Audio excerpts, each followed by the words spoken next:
guys, I'm Danielle. So I'm Randy. I'm the papa. Hi guys, and welcome. Hey, stove. Hey guys, and welcome welcome to the Lucky Stove. I just stopped.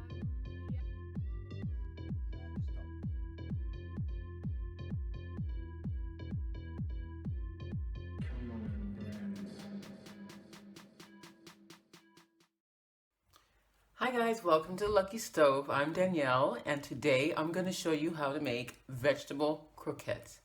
Easy, delicious, mind your own macros, vegetable croquettes.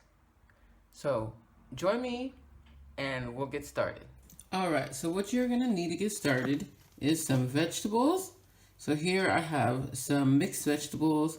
It has cauliflower, prai, I can't think of the word in English. It's got some carrots in there. And this is great for if you have some vegetables and you really need to get rid of it. This is the best way to go. So you need some vegetables. You can dice them up yourself. Don't mind the pan. I made some earlier. You need some coconut oil to saute it in, to cook it down really. Coconut oil. You need your favorite seasonings like salt and pepper. And then you need some cream cheese. Only half. This is 200 grams. You only need 100 grams. So there you go. So let's get some oil in the pan and get started. Alright, so I just put about 2 tablespoons of coconut oil in the pan, and really what you want is enough for the amount of vegetables you're using. Okay? So that's that. And I have the heat on medium high, so I'm going to turn it down to medium low.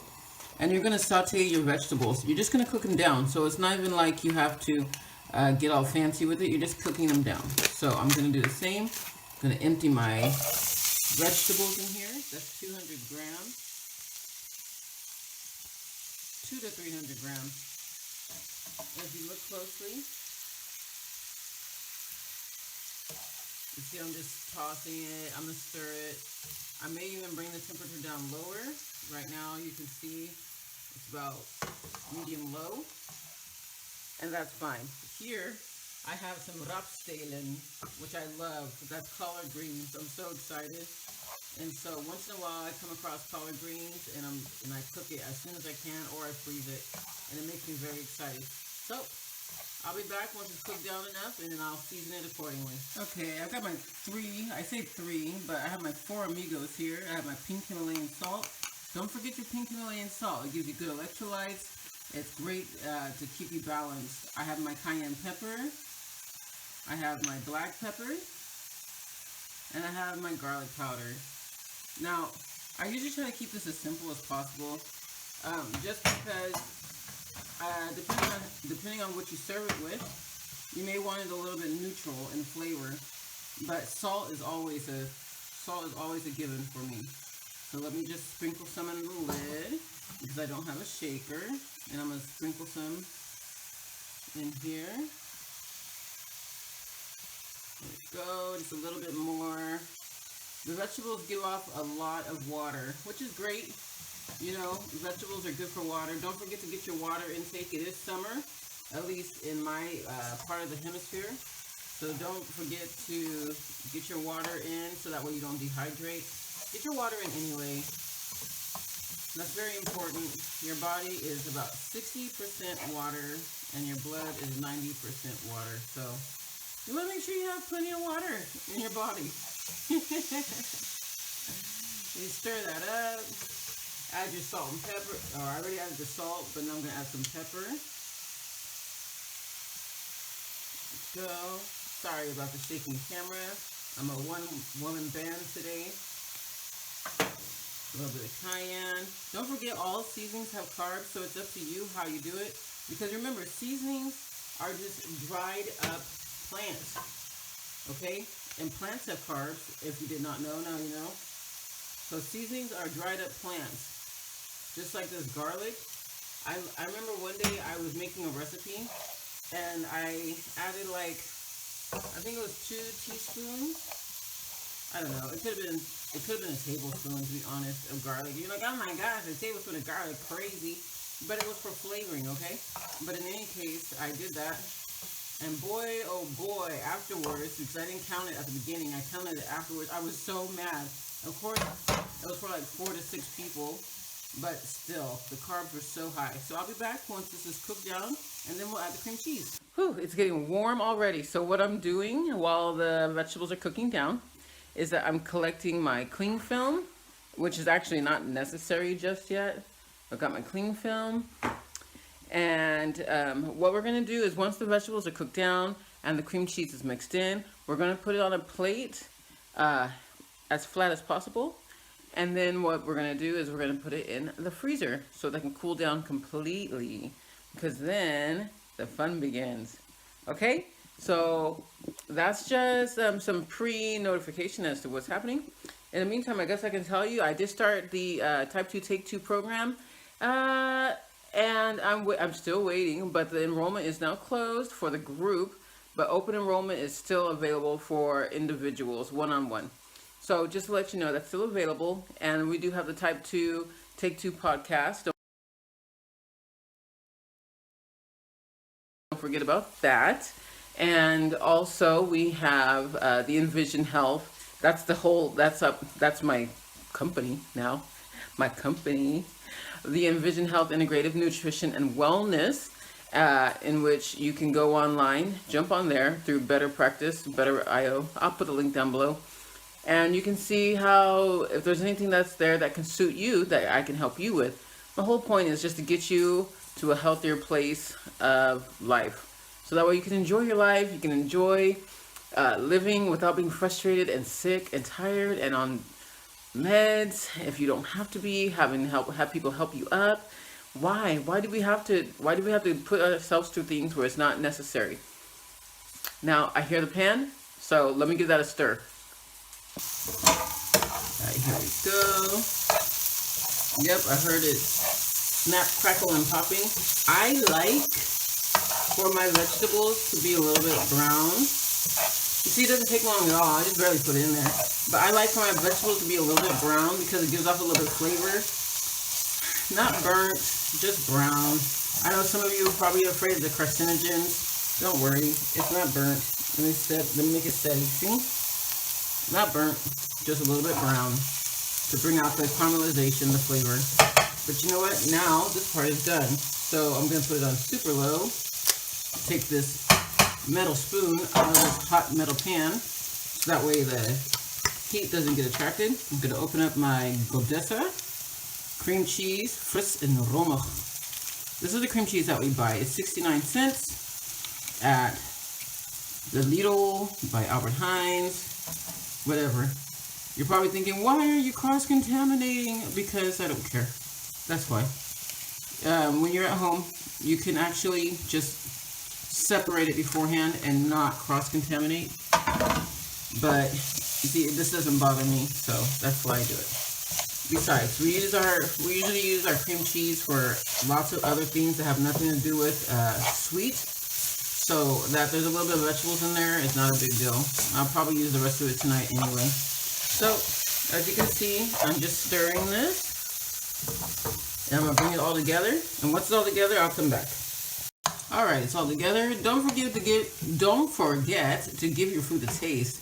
You never want to prepare something that you really can't add seasonings to afterwards, and then have it be bland. That's really disappointing. Just so you know, I'm pretty sure if you've been cooking for any length of time, you know that already. So here's this, and just give it a taste.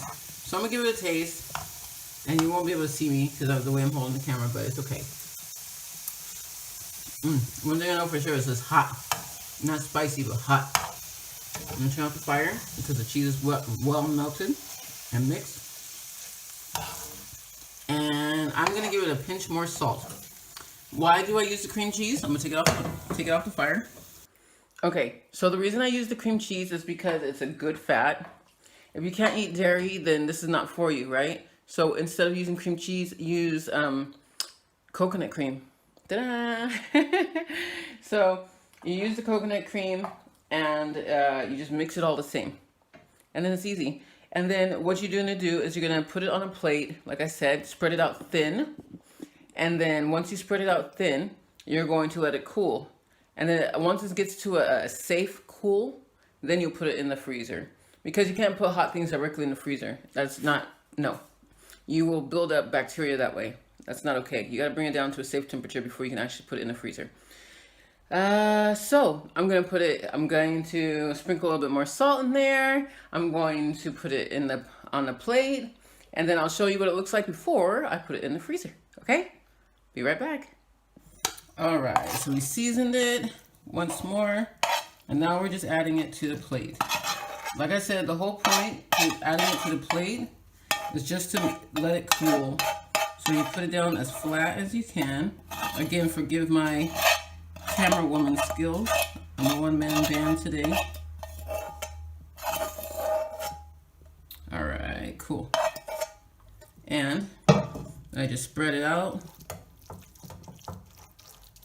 Just let it get as flat as possible.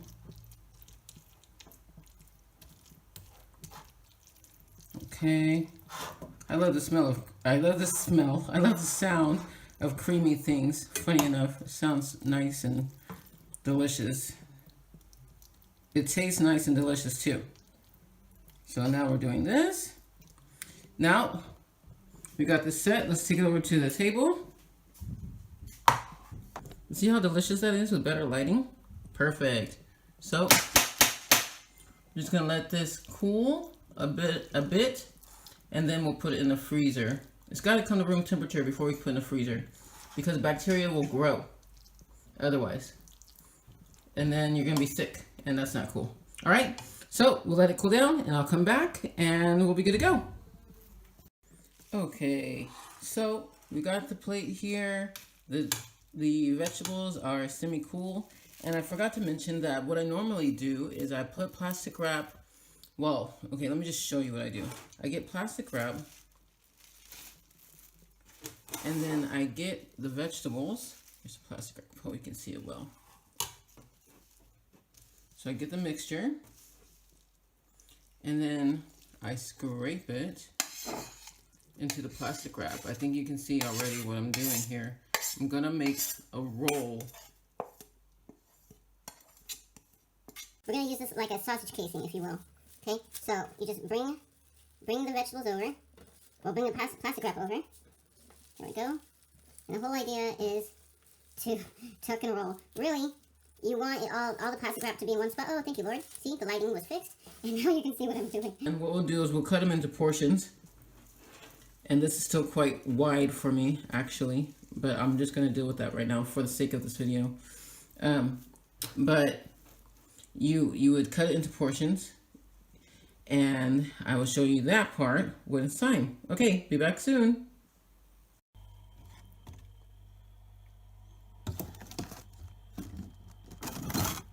Okay, everybody, so we have our link here of our mix that we're going to cut into 4 pieces. Yeah, 4 pieces or 3, depending on how greedy I feel. You do your own math and make sure you mind your own macros. So this has been in the freezer for, I would say, about an hour and a half. Well, it's got to be something because the day has absolutely changed. The lighting has changed. So it's been in the freezer for a specific amount of time. Really, you don't need it to be frozen. You just want it to be firm. So that's what we're doing. We have here some salt, pepper, and tavukhlute. This is vital wheat gluten. And I know I don't like to use vital wheat gluten, but I don't want to use my my coconut flour for this. Now you can. If you want to use coconut flour, you can use that, or almond flour. I have the spices on the side. Now I'm just going to mix it together. Just wanted you to see that we had it. And this is so that way when I dip into this egg here, which is just 1 egg, when I dip the croquette into the egg, it'll stick and it'll have flavor. Because like I said, you only get 1 chance to have good flavoring in the croquette, but that doesn't account for the topping. Now, what can you use instead of vital wheat gluten? You could also use, like I said, coconut flour. You could use almond flour. You could use, oh my goodness, the word, it's right there, but it doesn't want to come out. Pork rinds, ground up pork rinds. And you can use Parmesan cheese, so it's up to you. So now I'm gonna get this cut into 4s and I'll be right back. Okay, so I've got these all out and separated. Now what I'm gonna do is I'm gonna go ahead and dip into the egg. See, some big pieces here. You can make them smaller. As a matter of fact, I suggest it. Make them smaller, thinner, all the good stuff. And usually it's wet hand, dry hand, but you know, I'm just gonna work with it because my hands are kind of wet already. So, dippity dip, dippity dip, dip. Normally I would say double batter. You don't have to. But that's what I would normally do. So now you see how to do that. I'm gonna put this other one in here too. There we go. Get the ends. And then I'm gonna drop them in here. I'm gonna start with throwing some right on top, some flour. I call it flour, but we all know this is target gluten, vital wheat gluten.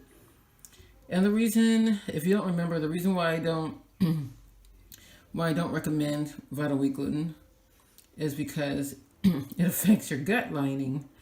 It opens up and it opens up your gut lining. It causes destruction amongst it, and then it causes, or it allows for leaky gut. And leaky gut is not something that you want, especially when you're trying to get your gut health back in order. Leaky gut, it allows proteins to leak through into the blood, which causes what? Inflammation. So we are in a low inflammatory diet. And there we have it. So that's 2. I'll do the rest, and then I'm gonna get some coconut oil into the pan, and I'll be right back. Okay guys, so we just have some coconut oil in the pan. I'm going it just enough for a shallow fry.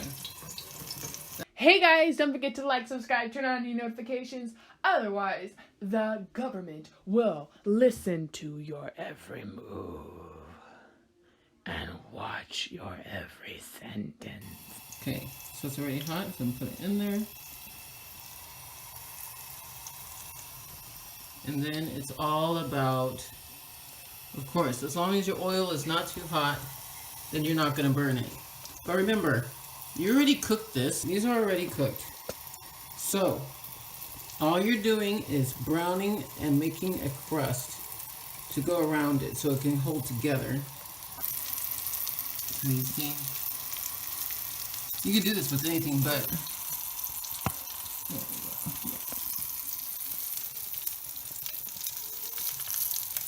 there's one. And you want to get it all at once, because you don't. Give it another turn on the side.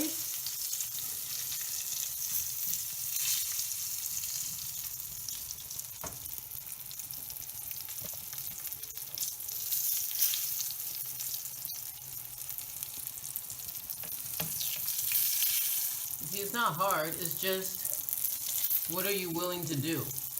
Cooking is, especially when you're willing to do, when you do things for yourself, when you make it yourself and you're not buying it in a store and just throwing it in the deep fryer, you have to be willing to do things.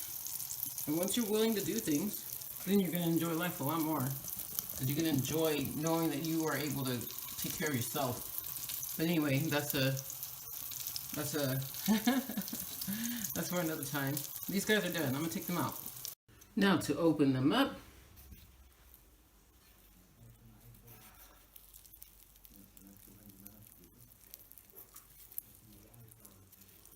Look at that. Yum.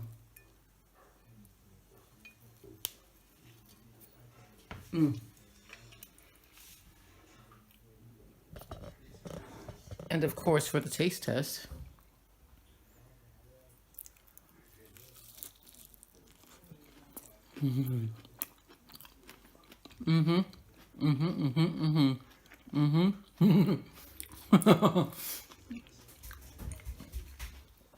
Okay.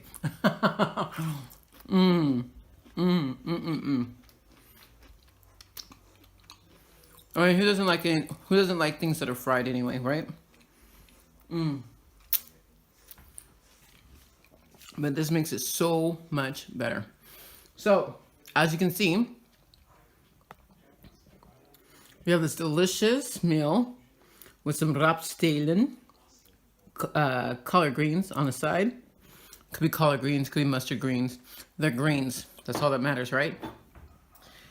Thank you so much for joining me here at the Lucky Stove. May your stove bring you luck or a coupon. Don't forget to sign up if you need some help with some coaching for the Type 2 Take 2. You can do one-on-one program. The group program is closed. Or if you need some keto coaching, just message me down below. Send me a message, write a message down below. But I will have my email address there, ketocoachdanyell@gmail.com. So that way you can get a hold of me. But besides all that, if you just have questions about the recipes or the ingredients that we use or macros and whatever, then feel free. Either go to theluckystove.com or email us at askus@theluckystove.com. See? Easy. Okay, well, thank you once again for joining me here at the Lucky Stove. May your stove bring you luck or a coupon. And I'll see you next time. Bye. Okay, guys, don't forget to comment down below. Guys?